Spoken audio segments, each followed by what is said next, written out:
Are lunges part of your lower body training? Well, if they aren't, it's about time they were. This compound exercise is a favourite lower body exercise for many athletes and gym goers. It's not difficult to learn, which makes it suitable for people from all types of training backgrounds, and it has a bucket load of variations. Let's look at some of the benefits of the lunge first. Bodybuilders and physique athletes often rank it as one of the best exercises for glute building. Similarly, it's an awesome exercise for packing muscle onto your quads and your hamstrings. For those who participate regularly in sports, the lunge helps to improve balance, coordination and proprioception.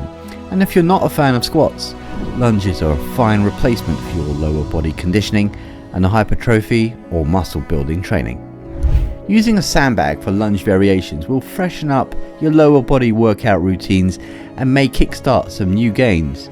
Typical gym equipment like dumbbells and barbells are good, but using a sandbag opens up a few more possibilities.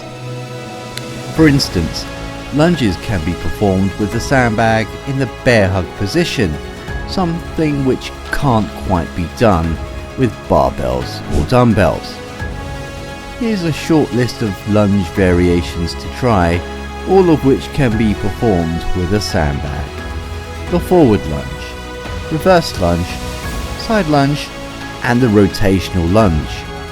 Remember, try holding the bag in different positions in lunge variations to find out what works best for you. Placed on one shoulder and the Zercher position are definitely two worth exploring. Using the forward lunge as an example, let's learn how to perform it.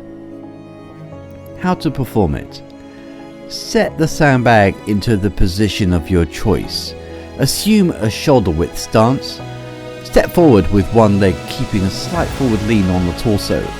Bend at the knee and hips until your thigh is approximately parallel to the floor. The rear knee can gently touch the floor or hover 1 to 2 inches above it. Push through the heel of the front foot to return to the starting position. Main muscles work include the quadriceps, hamstrings, calves, adductors, glutes, hip flexors and spinal erectors. Depending on the position in which you hold the bag, multiple upper body muscles will also be worked. Tips: try varying your stride. Shorter strides hit the quads, a longer stride hits the glutes and hamstrings more. Avoid using the back leg to get you back into the standing position. The reverse lunge is safer and less stressful on the knee joints. Is this the most effective sandbag exercise? Which is your preferred sandbag workout? Let us know in the comments below, and don't forget to like and subscribe for more fresh, incisive, no waffle health, fitness and wellness content every week.